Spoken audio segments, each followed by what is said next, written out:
उषा देवी की दो बहुएं नीलम और कविता। बड़ी बहू नीलम के दो बच्चे थे और छोटी बहू कविता की शादी को 1 साल होने वाला था। नीलम बड़ी थी इसलिए अपनी आदत के हिसाब से हर जगह अपना रुतबा दिखाने की उसकी आदत थी। वो कविता को आगे बढ़ने ही नहीं देती थी। कविता, रोटियां भी रहने दो, मैंने बाहर वेज बिरयानी सबको सर्व की है। पर भाभी, बुआ जी तो रोटी मांग रही थी, उन्होंने कहा कि वो चावल नहीं खाती हैं।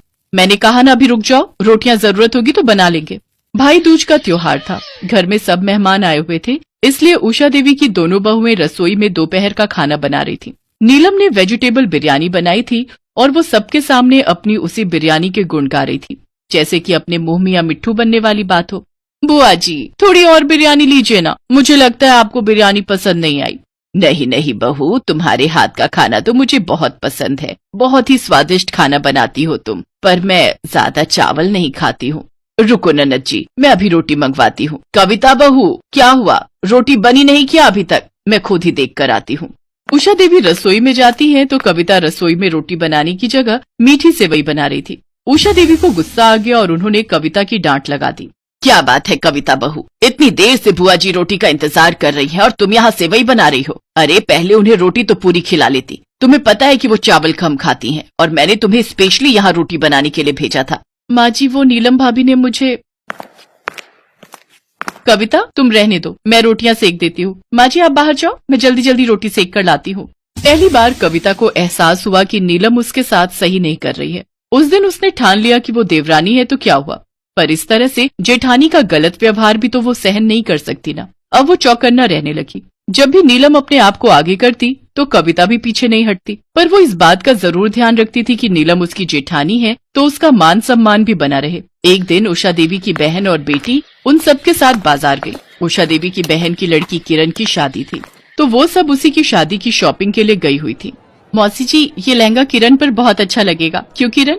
नीलम भाभी, कविता भाभी जो प्याजी कलर का लहंगा दिखा रही है वो भी बहुत अच्छा है। आजकल प्याजी रंग बहुत इन है, मैंने बहुत सारी एक्ट्रेस को देखा है, वो आजकल इसी कलर के लहंगे अपनी शादी में पहन रही हैं। इसमें फोटोग्राफ्स बहुत अच्छे आते हैं। एक काम करना किरण, तुम दामाद जी के भी सेम कपड़े ही बनाना, बहुत सुंदर लगेंगे। और वो जो मैंने पार्लर वाली तुम्हें बताई है ना, वो इतना सुंदर मेकअप करती है ना कि तुम बहुत सुंदर लगने वाली हो। सच कविता भाभी, आपने तो मेरी शादी की बहुत ही बढ़िया शॉपिंग करवा दी है। अरे भाभियाँ होती ही इसीलिए हैं कि अपनी ननद का ख्याल रख सके। सच कविता, तुम्हारी चॉइस बहुत अच्छी है। अरे रितु, ये आजकल के बच्चे हैं ना तो ये हमसे ज्यादा जानते हैं। कविता भाभी, आप सामने मेरे साथ उस शॉप पर चलना, मुझे वहाँ से अपनी जीन्स के साथ अच्छा सा टॉप भी लेना है। नीलम बुरी तरह से चिढ़ चुकी थी क्योंकि सब कविता को ही महत्व दे रहे थे। तभी नीलम का बेटा आइसक्रीम की जिद करने लगता है। मम्मी, मुझे आइसक्रीम लेनी है। Mummy mummy.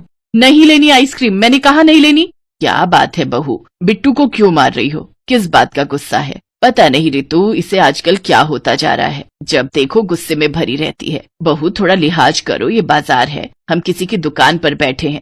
अरे बहू छोड़ो, भी बच्चा है, कोई बात नहीं। आओ देखो जरा, मेरे लिए भी एक साड़ी पसंद कर लो।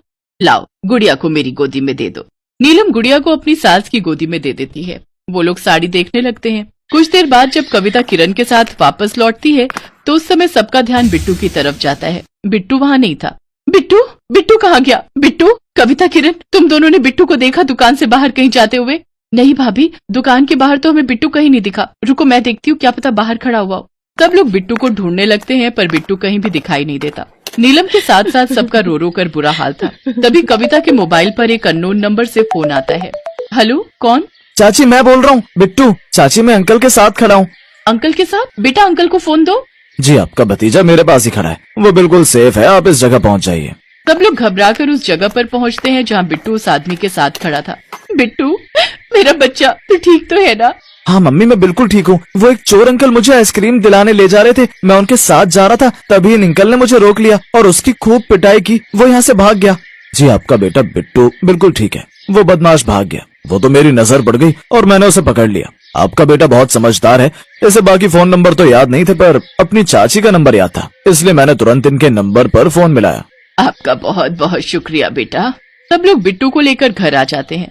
नीलम को सारी बात समझ में आ जाती है। कुछ दिन पहले ही बिट्टू कविता के साथ बैठा था तो कविता उसे अपना मोबाइल नंबर याद करवा रही थी और बिट्टू को इसमें बहुत मजा आ रहा था। बिट्टू नीलम के फोन से कविता के नंबर पर बार बार डायलिंग कर रहा था।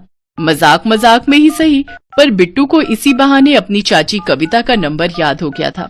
ये क्या खेल बना रखा है कविता, पढ़ने वाला बच्चा है, तुम इसे मोबाइल की आदत डाल रही हो। चलो बिट्टू, पढ़ाई करनी है।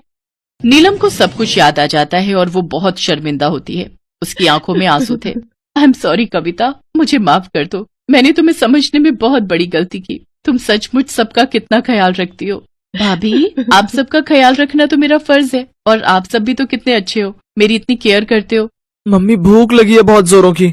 शाम हो रही है, सब लोग घर आने वाले होंगे, जल्दी से खाना बना लो। मेरे राज दुलारी गुड्डे को भी भूख लगी है।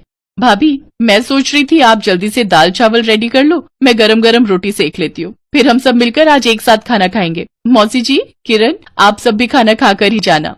हाँ बहू, बहुत जोरों की भूख लगी है। नीलम, जल्दी से दाल चावल बना लो।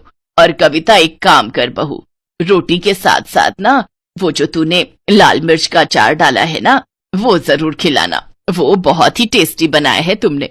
हाँ बहू, जल्दी से अब तुम दोनों खाना बना लो। नीलम भाभी, मैं कह रही थी इस साड़ी के साथ चप्पल अच्छी लगेगी या फिर सैंडल?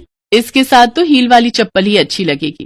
कुछ भी कहो भाभी, के चावल एक एक दाने खिले हुए बनते हैं, मुझे तो ऐसे चावल बनाने ही नहीं आते। भाभी, मुझे भी इस तरह के चावल बनाने सिखाओ ना, जिसमें एक एक दाना अलग हो, मुझे भी सीखना है। और फिर इस तरह हंसते और खट्टी मीठी बातें करते हुए देवरानी जेठानी दोनों एक दूसरे के गले लग जाती हैं।